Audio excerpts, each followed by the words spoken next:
నమస్తే అండి అందరికీ. మనం ఈరోజు ముక్కోటి ఏకాదశి గురించి కొన్ని విషయాలు తెలుసుకుందాం.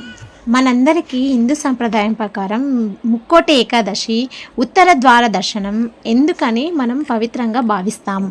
వైకుంఠం పద పూర్వాయం ఏకాదశ్యం ద్విజోత్తమం ఉత్తర ద్వార గమనే దేవస్య మధు విద్వషేహ దర్శనం సర్వలోకానం దుర్లభం మోక్షదాయకం. వైష్ణవాలయంలోని భక్తులతో కిటకిటలాడే సమయం ధనుర్మాసం.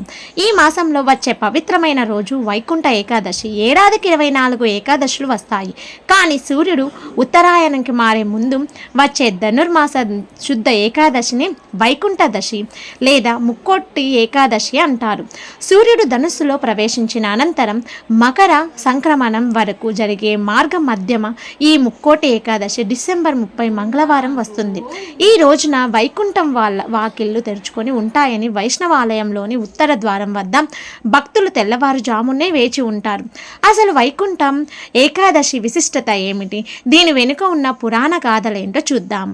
ఉత్తర ద్వారమాసీనం ఖగస్థం వెంకటనాయకం యహ పశ్యతే సభక్తౌదం యతౌ పరమం గతిం.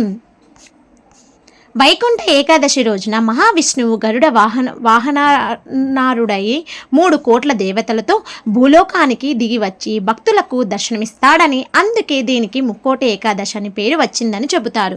ఈ ఏకాదశి ఒక్కదే ఏకాదశి 3 కోట్లు ఏకాదశులతో సమానమైన పవిత్రంతోనూ సంతరించుకున్నందువల్ల దీన్ని ముక్కోటి ఏకాదశిగా పేర్కొంటారు.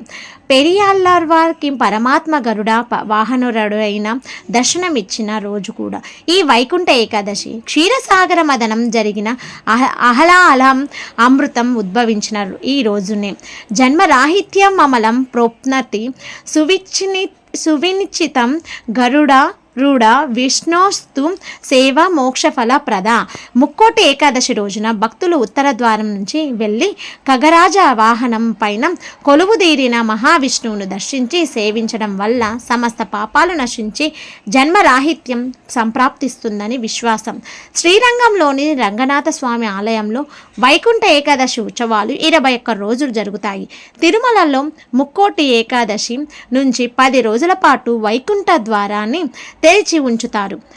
ముక్కోటి ఏకాదశి ప్రశ్నస్త్యాన్ని వివరించే 2 పురాణ కథలున్నాయి ప్రచారంలో ఉన్నాయి. పర్వత మహర్షి సూచన మేరకు వైఖానాసుడు అనే రాజు వైకుంఠ ఏకాదశి వ్రతాన్ని ఆచరించడం వలన అతడి పితృదేవతలకు నరక బాధల నుంచి విముక్తి కలిగి స్వర్గలోకంలో ప్రవేశించారట. అలాగే పద్మ పురాణం ప్రకారం విష్ణువు నుంచి ఉద్భవించిన శక్తి మూరా అనే రాక్షసుడిని సంహరించిన రోజు కూడా ఇదే.